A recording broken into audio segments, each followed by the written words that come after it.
When we examine these findings with a historical lens rather than a religious one, something becomes clear. A significant part of the story never reached us, not due to lack of evidence, but because of selective preservation. The Ethiopian manuscript resurfaces as a reminder that the shaping of Christianity involved choices, and choices always leave things behind. What emerges now doesn't contradict the past. It simply reveals how much was never shown. These recovered voices suggest that Jesus' original message may have been more human, internal, and liberating than the institutional version that later dominated the West. By revisiting these forgotten perspectives, we're not attacking faith. We're restoring fragments from a dynamic period where ideas clashed, blended, and evolved. And this reminds us that history is always larger than any official narrative. Ultimately, the power of this rediscovery is not in proving or disproving belief, but in widening our understanding. It allows us to explore the past with more nuance, more information, and less fear. And in that light, the question is no longer whether Jesus existed, but what layers of his story are still waiting to be uncovered. In the Ethiopian manuscript, Mary Magdalene emerges not as a background witness, but as an active participant in Jesus' final private dialogue. She asks precise questions, challenges assumptions, and receives direct acknowledgement from Jesus himself. To scholars, her presence isn't symbolic. It reflects an early Christian environment where women held intellectual and spiritual authority. This portrayal clashes with later traditions that minimized her role, but aligns with multiple independent early sources. One line in particular stands out. Jesus calls Mary, the one who understands. This simple acknowledgement disrupts centuries of patriarchal narrative and reopens discussions about leadership in the early movement. If Mary was recognized for her insight, her exclusion from later doctrine raises questions about what was deliberately omitted. The Ethiopian text restores her voice where history had quieted it. Her presence also deepens the manuscript's emphasis on inner awakening.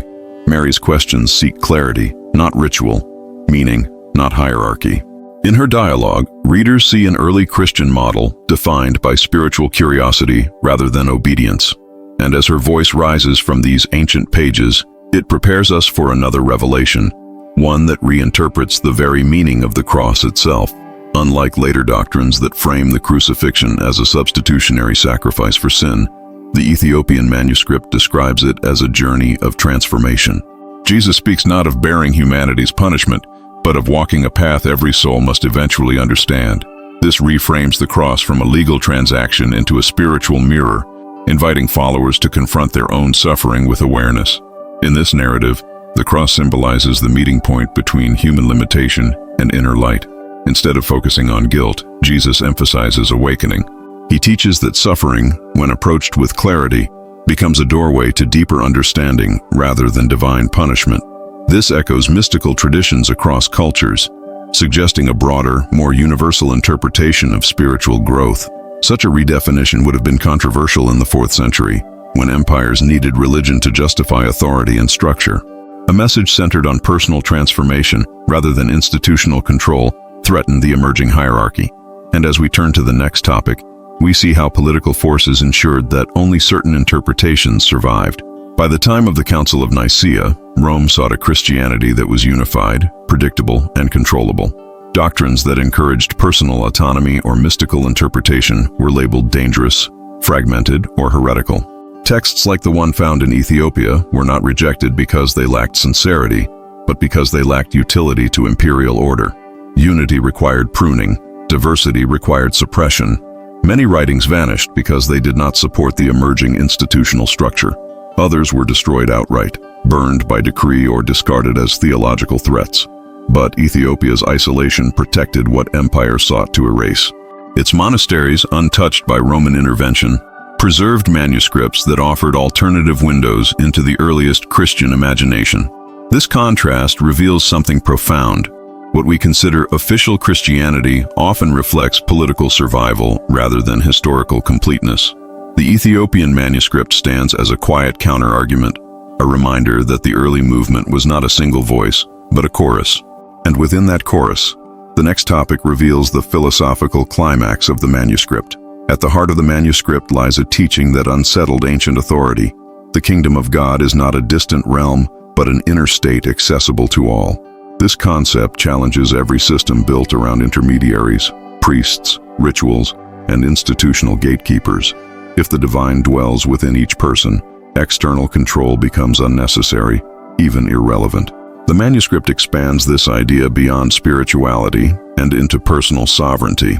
It suggests that awakening to the inner kingdom dissolves fear, hierarchy, and dependence. Such ideas echo across global traditions, from early mysticism to Eastern philosophies. Yet within early Christianity, they were dangerous.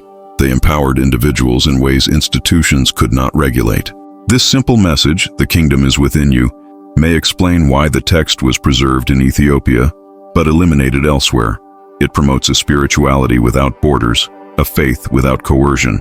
And this leads naturally into the final topic, why this discovery matters today.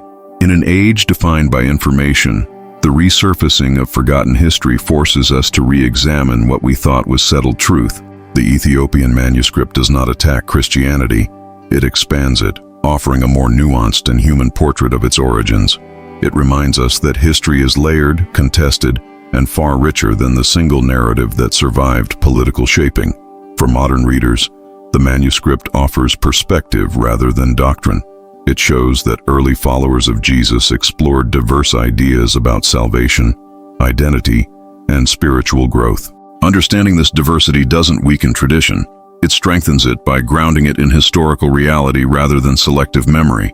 And that allows space for curiosity instead of fear. Ultimately, this rediscovery challenges us to look deeper, not to replace belief, but to enrich it, not to dismantle faith, but to understand its roots with honesty and clarity. And in doing so, it returns the story of Jesus to its earliest form, a conversation, not a decree. The Ethiopian manuscript invites us to reconsider not what we believe, but how the story was shaped. Its pages remind us that history is never static, and truth is rarely singular.